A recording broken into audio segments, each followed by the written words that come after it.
So I was supposed to record this videos a few days earlier, but I did not do that. Now you know what India is going through, the war and everything. So the thing is, my whole family is in Punjab and I was really concerned and worried about that कि भाई वहाँ क्या चल रहा है, क्योंकि situation जितना भी न्यूज़ में सुन रहे थे उसके हिसाब से तो भाई बहुत डर लग रहा था. I was supposed to go home on 10th. My tickets were booked. So I was just waiting कि मैं कब घर जाऊँगी. तो चंडीगढ़ के लिए मेरे टिकट्स बुक थे, लेकिन 10th को सारे के सारे फ़्लाइट्स कैंसिल कर दिए गए थे, as you would know that. तो ऑलमोस्ट 12 से 15 एयरपोर्ट्स पे हर एक फ़्लाइट्स कैंसिल हो गए थे. तो वैसे ही मेरा फ़्लाइट भी कैंसिल हो गया था. So I could not go home.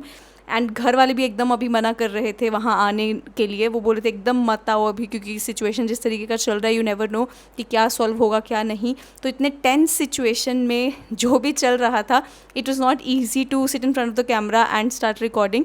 अभी ही कल परसों से थोड़ा सिचुएशन डायल डाउन हुआ है, तो उसकी वजह से भी थोड़ा दिल में है कि नहीं भाई चलो ठीक है. सो इस सीन कि अगर अभी कुछ फ़्लाइट मिल रहा है तो, लेकिन 15 तक कुछ भी अवेलेबल नहीं है. आई थिंक सैटरडे से फ़्लाइट्स फिर से मिल रहे हैं चंडीगढ़ जाने के लिए. So I see if I go there.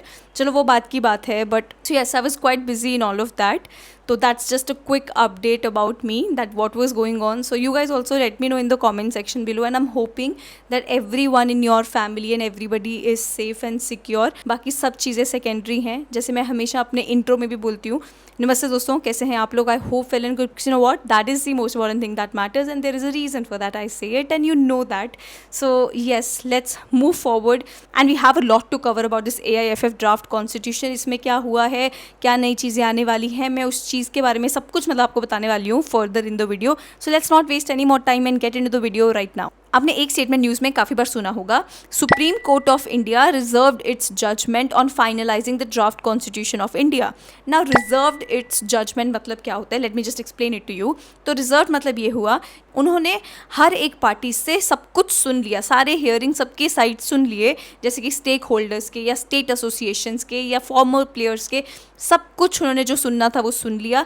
लेकिन अभी वो सारी हियरिंग्स को लेके अपने पास अभी बैठेंगे और टाइम स्पेंड करेंगे उसमें, और फिर फाइनल जजमेंट देंगे. So this is what supreme court has done. You would know that काफ़ी टाइम से एक AIFF का नया कॉन्स्टिट्यूशन पे केस चल रहा था, और इसकी responsibility supreme court of India ने दी थी. सुप्रीम कोर्ट के जो जज हैं L नागेश्वर राव, उनको दी थी कि आपने एक ड्राफ्ट कॉन्स्टिट्यूशन AIFF का तैयार करना है. आपको काफ़ी सारे चेंजेस देखने को मिलेंगे, गुड हैं बैड हैं वो सब हम बाद में देखेंगे, बट काफ़ी सारे चेंजेस डेफिनेटली हुए हैं. सबसे बड़ा चेंज जो हुआ है वो ये है कि एक लिमिट लगा दिया है कि कोई भी जो इंडिविजुअल है जो ऑफिस होल्ड कर रहा है वो कितनी देर तक कर सकता है. ऐसे इन्फाइनाइट पीरियड के लिए नहीं कर सकता कि हाँ जो मर्जी हो जाए. भाई यहाँ 15, 20, 21, 25 कितने साल हो गए हैं वही एक बंदा ऑफिस में रन कर रहा है. ये चीज़ पे अब एक लिमिट लग गया है. आपको याद होगा मिस्टर प्रफुल्ल पटेल, जो कि कल्याण चौबे से पहले AIFF के प्रेसिडेंट थे, वो 2009 में गए थे एंड 2022 में जाके उन्होंने छोड़ा है ऑफिस.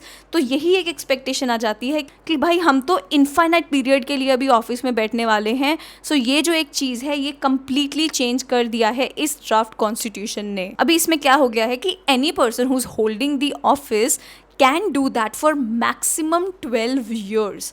मतलब कि रोक लग गई है कि 12 साल से ज़्यादा आप ऑफिस को होल्ड नहीं कर सकते, और उसके अलावा आप सिर्फ 2 कंसेक्यूटिव टर्म्स के लिए ही ऑफिस रन कर सकते हो, जो कि 4-4 साल के होंगे. तो मतलब अगर जैसे हम एग्जाम्पल के लिए मिस्टर कल्याण चौबे को ले लेते हैं, मिस्टर कल्याण चौबे अभी ऑफिस में है, तो अभी वो 4 साल के लिए जो रन करेंगे, फिर वो अगले 4 साल के लिए भी रन कर सकते हैं. मतलब टोटल 8 ईयर्स के लिए वो रन कर सकते हैं.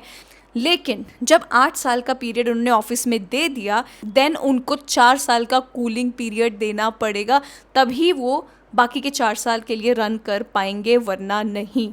तो ये कूलिंग पीरियड जो आ गया है ये बहुत इंपॉर्टेंट रहेगा, क्योंकि अगर एक ही बंदा ऑफिस में चलाए जा रहे बारी, उसको पता भी नहीं चलेगा यार कि क्या प्रॉब्लम है क्या नहीं, क्योंकि अपनी कुर्सी बचाने में ज़्यादा लोग लगे रहते हैं फिर.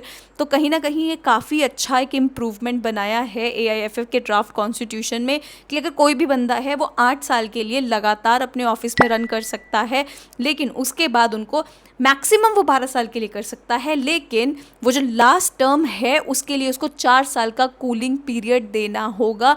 उसी के बाद वो अपना जो बाकी का एक टर्म बचा है उसको पूरा कर सकता है. एक और जो चीज़ हुई है वो ये है कि कोई भी मेंबर अगर 70 साल के ऊपर हो जाता है वो AIFF का मेंबर नहीं बनेगा। तो एज रिस्ट्रिक्शन कहीं ना कहीं इधर आ गई है। वहीं अगर हम एग्जीक्यूटिव कमेटी ऑफ AIFF के स्ट्रक्चर के बारे में बात करते हैं तो सबसे पहली चीज़ उसमें यही है कि जो भी मेंबर्स उसमें होंगे, जो हमने अभी एज रिस्ट्रिक्शन के बारे में बात की है और टेन्योर रिस्ट्रिक्शन के बारे में बात की है, उनको वो फॉलो करना होगा। और इस एग्जीक्यूटिव कमेटी में 14 मेंबर्स होंगे। ये 14 मेंबर्स को ही ये age and tenure restrictions follow करने होंगे। बाकी इन 14 मेंबर्स में से एक तो प्रेसिडेंट होंगे, 2 वाइस प्रेसिडेंट्स होंगे जिसमें कि एक फीमेल वाइस प्रेसिडेंट होंगी और एक मेल वाइस प्रेसिडेंट होंगे, एक ट्रेजरर होंगे। ये तो हो गए 4, बचे 10 लोग। इन 10 लोगों में से 5 एमिनेंट प्लेयर्स होने ज़रूरी हैं और इन 5 डिस्टिंग्विश्ड प्लेयर्स में कम से कम 2 विमेन प्लेयर्स होनी ज़रूरी हैं। और ये जो डिस्टिंग्विश्ड प्लेयर्स हैं ये कैसे सिलेक्ट होंगे, इसके ऊपर भी एक क्लॉज है और वो ये है कि इन्होंने एटलीस्ट 2 साल हो चुके हो इनके रिटायरमेंट को। और दूसरा चीज़ ये है कि अगर मेल फुटबॉलर है उसने कम से कम 7 मैचेस खेले हों इंडिया के लिए, और अगर फीमेल फुटबॉल प्लेयर है तो उसने कम से कम 3 मैचेस खेले हों इंडिया के लिए, तभी वो एलिजिबल होंगे एक डिस्टिंग्विश्ड प्लेयर बनने का एंड एग्जीक्यूटिव कमेटी के मेंबर बनने का। एक और बहुत बड़ा प्रोविजन ऐड कर दिया है, वो है कि ये जो ऑफिसर्स अपॉइंट होंगे इनके रिमूवल का। एंड इसमें सबसे बड़ा चीज़ है वो है नो कॉन्फिडेंस मोशन, जो कि पहले नहीं था। AIFF की जनरल बॉडी ने अगर डिजायर्ड नंबर ऑफ वोट्स कर दिया for no confidence motion on president और the members, then they have to consider that you'll have to make changes, you'll have to substitute and get other members in that body. This is what they have done in the executive committee, which I think is necessary considering कि कितने साल तक एक office में वही एक president और वही जो मेंबर्स थे उनके रहते थे। तो ये काफ़ी एक बड़ा चेंज है अगर सोचा जाए तो। अभी क्या होगा, अभी तो करंटली पीरियड चल ही रहा है 2022 से मिस्टर कल्याण चौबे का, तो ये 2026 में जाके ख़त्म होगा और उसके बाद फ्रेश इलेक्शंस होंगे। लेकिन सुप्रीम कोर्ट ने एक और बहुत बड़ी बात बोली है कि अगर ये जो नया कॉन्स्टिट्यूशन बन रहा है अगर ये पास हो गया और AIFF ने बहुत जल्दी उसको अडेप्ट कर लिया, तब जो इलेक्शंस है वो इमीडिएटली भी हो सकते हैं। एक और चीज़ क्या बोली है कि मान लो प्रेसिडेंट का ऑफिस अगर वेकेंट है, उस टाइम पे एग्जीक्यूटिव कमेटी ने कोई ना कोई प्रेसिडेंट चूज करना है जो कि एक्टिंग प्रेसिडेंट होगा फ्रॉम देयर 2 वाइस प्रेसिडेंट्स। तो वो वोटिंग करेंगे, तो जो भी उनमें से सिलेक्ट होगा वो एक्टिंग प्रेसिडेंट बनेगा। हमने बात अभी किया था जनरल बॉडी ऑफ AIFF के बारे में, जिसमें कि उनके वोटिंग बहुत नेसेसरी होंगे कंसिडरिंग अगर नो कॉन्फिडेंस मोशन पास होना है तो ये जनरल बॉडी में कौन कौन होगा, लेट्स टॉक अबाउट दैट। देखो, सबसे पहले तो जनरल बॉडी में एक रिप्रेजेंटेटिव होगा फ्रॉम एवरी मेंबर एसोसिएशन, ये होना बहुत ज़रूरी है। उसके बाद जनरल बॉडी में 15 एमिनेंट प्लेयर्स होंगे जिनमें कि एटलीस्ट 5 विमेन होंगी। जनरल बॉडी में 3 क्लब रिप्रेजेंटेटिव्स होंगे,